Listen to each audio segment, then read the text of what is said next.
a couple of things that have sort of had a hold on my thoughts this week.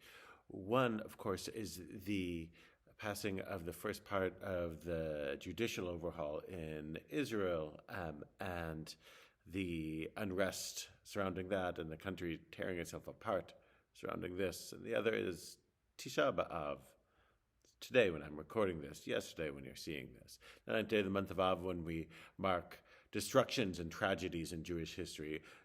First and foremost, the destructions of the temples in Jerusalem. When, for the second temple especially, there's an incredible bit. There's lots of stories surrounding this. In the Talmud in Bava Metzia 30b, says the Rabbi Vaetchanan, Lo Rabba Yerushalayim Ela al Dino Ba Din Torah. It says that Jerusalem was destroyed, meaning the temple was destroyed, and the city was razed by the Romans. Partly, he says, only because judges in Jerusalem judged according to the laws of the Torah, which is a curious thing to say. Normally, great sages are in favor of the laws of the Torah. So what is this saying? That something negative happened from this. Not just something negative, but the most negative thing, the destruction of Jerusalem. And again, the destruction of the temple symbolize, there's a feeling that God was present in the temple the way God isn't present elsewhere. So destroying the temple drives a certain part of God's presence out of the world, if it could even be. So what should they have done? Talmud asks, what should they have just made arbitrary decisions rather than basing their decisions on Torah?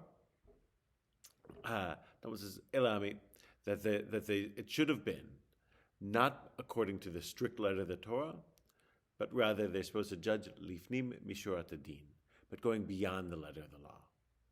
Beyond the letter of the law in Talmudic thought is doing something with more kindness. The story that precedes this one is about gemilut chasadim, acting with loving kindness towards others. This, of course, is instructive for our time. Destruction comes from seeing things in a narrow way and applying things very strictly. And avoiding destruction and avoiding disaster comes with acting lifnim mishurat adin, with greater kindness and thoughtfulness and humanity than is strictly required of you. This, by the way, sometimes people ask, how can people who are deeply engaged in Torah study sometimes get off the mark?